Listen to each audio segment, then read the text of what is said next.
성경을 읽다 보면 가끔 이런 마음이 올라옵니다. 이 말씀이 언제, 어떻게 쓰여졌을까 하는 궁금증입니다.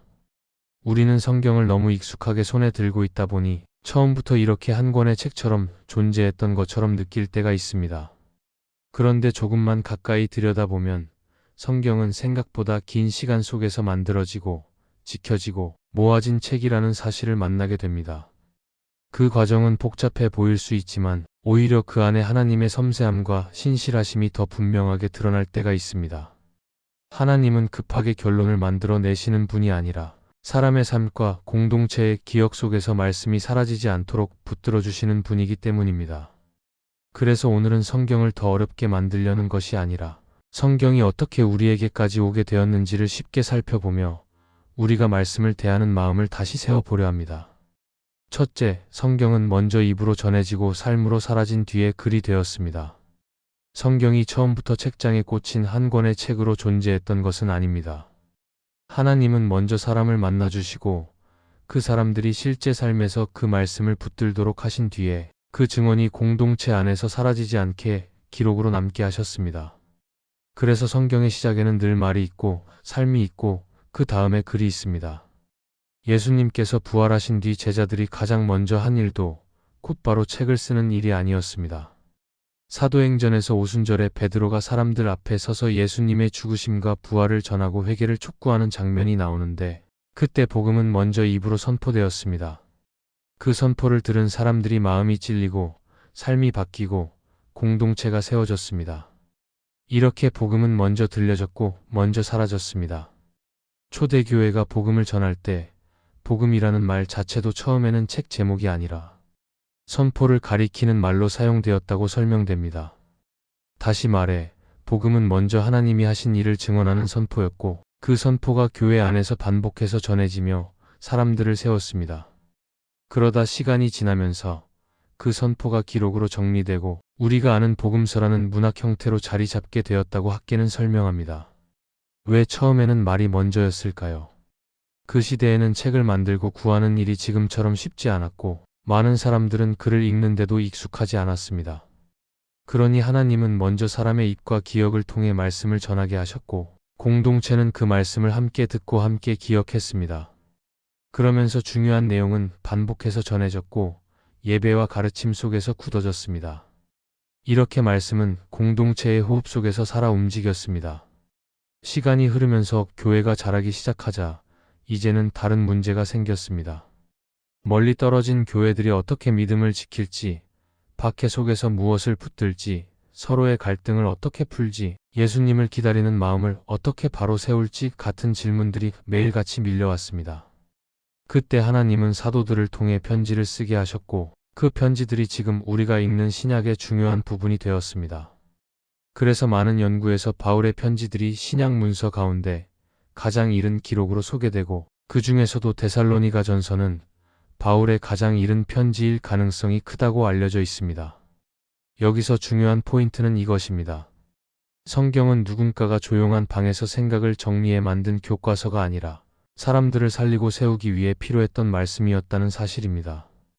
바울이 편지를 쓴 이유도 단지 지식을 전하기 위해서가 아니라 실제로 흔들리는 교회가 다시 설 수 있도록 돕기 위해서였습니다. 그래서 편지에는 살아있는 고민이 담겨 있고 눈물이 담겨 있고 다시 예수님께 돌아오게 하는 권면이 담겨 있습니다. 또 하나 기억할 것은 그 당시 글은 오늘처럼 개인이 조용히 읽는 방식이 아니었다는 점입니다. 편지는 공동체 앞에서 읽혔고 여러 사람이 함께 듣고 함께 마음에 새기며 삶으로 옮기도록 주어졌습니다. 그러니 성경은 처음부터 개인의 소유물이기보다 공동체의 생명이었습니다. 말로 전해지고 함께 들려지고 함께 사라지고 그 다음에 글로 남아 다음 세대에게 이어진 것입니다. 그래서 성경이 생각보다 늦게 쓰였다는 말은 하나님이 늦으셨다는 뜻이 아닙니다. 하나님은 먼저 말씀을 살게 하셨고 그 말씀이 공동체 안에서 붙들리게 하신 뒤에 정확히 필요한 순간에 기록으로 남게 하셨습니다. 우리가 지금 성경을 펼칠 때 그 글자 뒤에는 수많은 입의 고백과 수많은 삶의 순종이 함께 서 있습니다. 그리고 하나님은 오늘도 같은 방식으로 말씀을 단지 읽히게만 하지 않으시고 우리 삶에서 다시 사라지게 하실 것입니다. 그러니 우리가 성경을 읽을 때 바로 답을 얻지 못하는 것처럼 느껴져도 조급해지지 않으면 좋겠습니다. 하나님은 언제나 말로 먼저 우리를 부르시고 삶으로 먼저 우리를 이끄신 뒤에 말씀으로 우리를 다시 세우시는 분입니다. 오늘도 우리는 듣는 데서 멈추지 않고 입으로 고백하고 삶으로 살아내며 다음 사람에게 전해주는 자리로 부름받고 있습니다. 둘째, 구약도 한 시대에 한 번에 쓰인 책이 아니라 여러 세대의 기록과 편집이 모인 책입니다. 구약을 펼치면 우리는 한 권의 책을 읽는 것 같지만 사실 구약은 긴 시간 동안 쌓이고 다듬어진 믿음의 모음입니다. 율법, 역사, 시, 예언이 함께 들어있고 같은 사건을 다루어도 시선과 강조점이 다를 때가 있습니다. 이 다양함은 혼란이 아니라 하나님이 한 세대만이 아니라 여러 세대를 통해 말씀을 붙들게 하셨다는 흔적입니다. 어떤 이야기는 아주 오래된 기억에서 시작되어 입으로 전해졌고 공동체가 절기와 예배 가운데 반복해서 들으며 마음에 새겼습니다.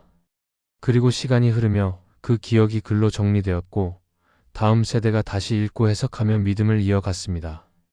예를 들어 역사서는 단순한 연대기가 아니라 하나님 앞에서 어떤 선택이 생명이고 어떤 선택이 무너짐인지 보여주려는 신앙의 고백이 담겨 있습니다. 시편도 한 사람이 한 번에 쓴 책이 아니라 여러 상황에서 드려진 찬양과 기도가 모여 예배의 노래책이 된 것으로 이해됩니다.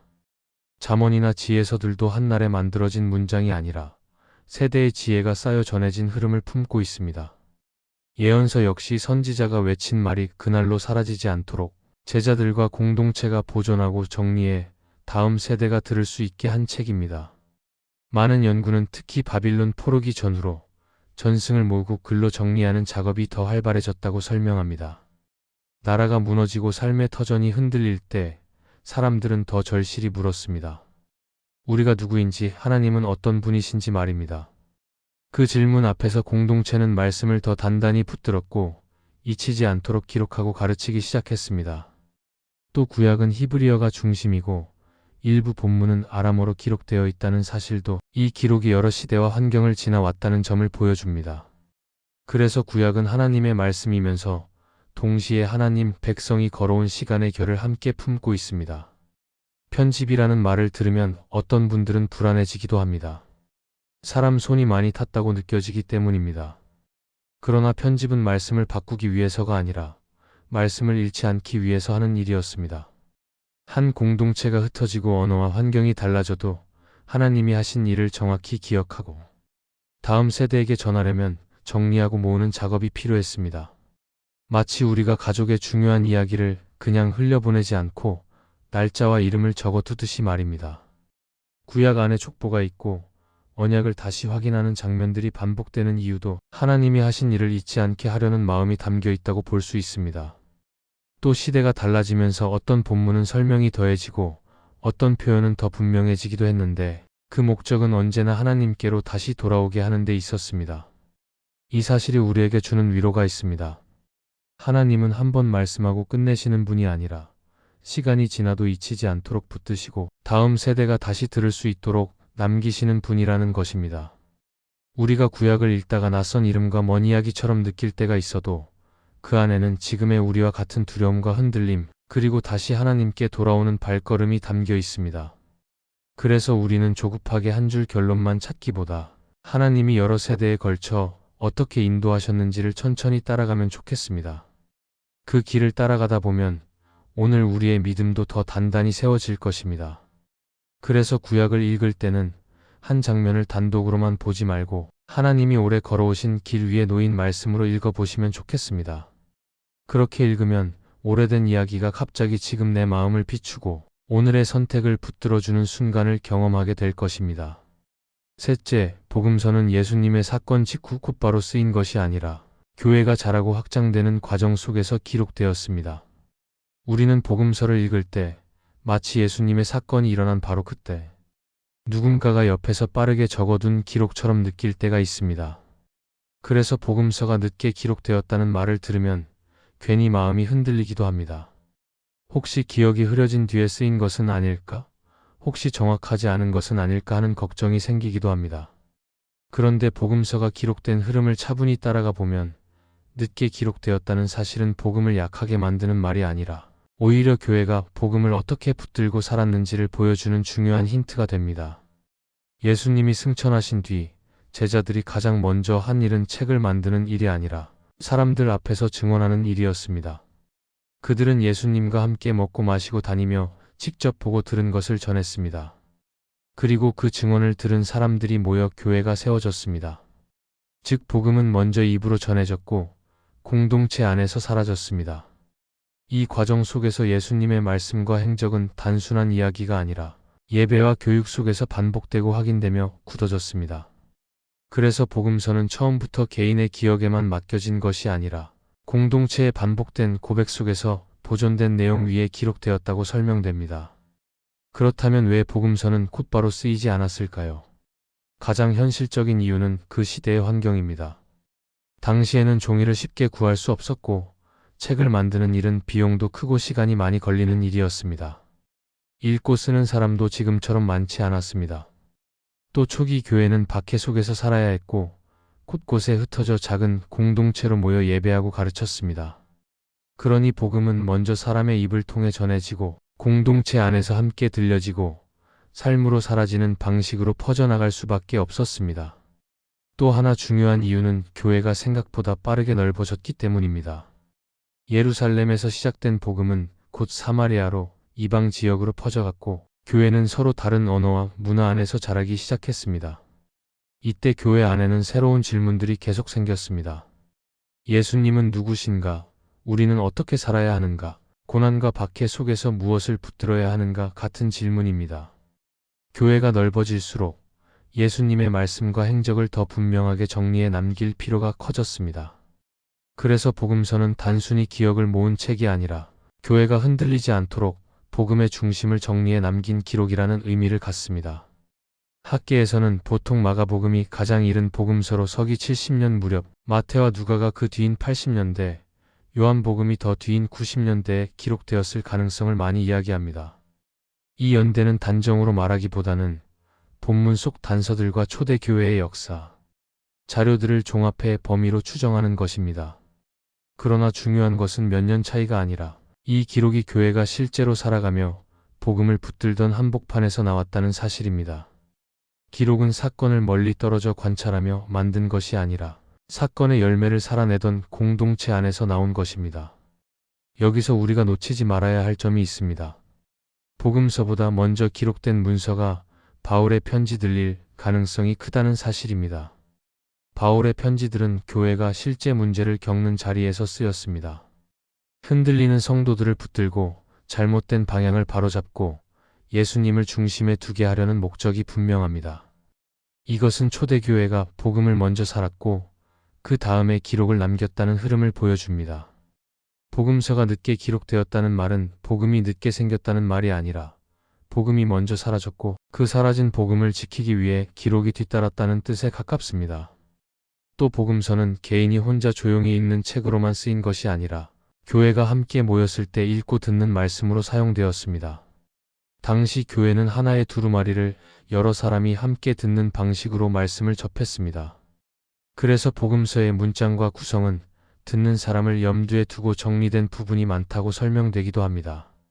이 점을 기억하면 복음서는 단지 정보 전달이 아니라 교회가 함께 예수님을 바라보게 만드는 말씀의 구조를 갖고 있다는 것을 알게 됩니다. 그래서 복음서가 교회가 확장되는 과정 속에서 기록되었다는 사실은 오히려 우리에게 위로가 됩니다. 하나님은 한 번의 사건으로만 복음을 남기지 않으시고 그 사건을 붙들고 살아가는 공동체를 세우셨고 그 공동체 안에서 복음이 잊히지 않도록 기록으로도 남기셨기 때문입니다.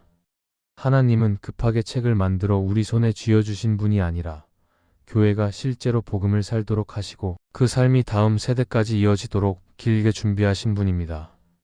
오늘 우리가 복음서를 펼칠 때 우리는 단지 과거 이야기를 읽는 것이 아니라 초대교회가 붙들고 살았던 예수님의 생명을 함께 듣고 있는 것입니다.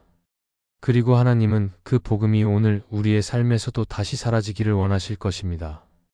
넷째, 우리가 지금 읽는 한 권의 성경은 기록만이 아니라 보존과 분별의 역사까지 포함한 열매입니다. 우리가 성경을 펼칠 때는 너무 자연스럽습니다.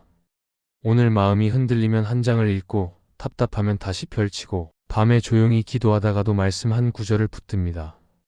그런데 이 한 권이 우리 손에 오기까지는 생각보다 많은 시간과 손길이 지나갔습니다. 누군가 한번 써놓고 끝난 것이 아니라 공동체가 읽고 따라 살고 다시 베껴 쓰고 다음 세대에게 건네주는 과정이 계속 이어졌습니다. 그래서 성경은 기록의 책이기도 하지만 보존의 책이기도 합니다. 하나님은 말씀이 사라지지 않도록 사람들의 손과 눈과 입을 통해 지켜주셨습니다. 느헤미야서에서 에스라가 율법책을 펴서 백성 앞에서 읽어줄 때 사람들은 말씀을 듣고 울기도 하고 다시 길을 세우기도 합니다. 신약에서도 바울의 편지는 교회 앞에서 읽히도록 보내졌고 그 편지들은 여러 교회로 돌며 함께 낭독되었습니다. 그렇게 말씀은 한 사람의 기억에만 묶이지 않고 공동체의 예배와 가르침 속에서 반복해서 확인되었습니다. 그러다 보니 교회는 자연스럽게 질문하게 됩니다. 우리가 예배 가운데 어떤 글을 하나님의 말씀으로 읽고 붙들어야 할까 하는 질문입니다.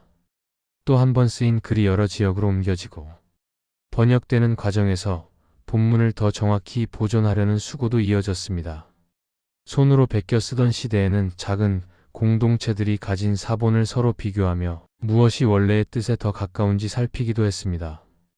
이렇게 성경은 한 번 쓰이고 끝난 책이 아니라 하나님 백성이 함께 지키고 함께 나눈 말씀으로 우리에게 온 것입니다.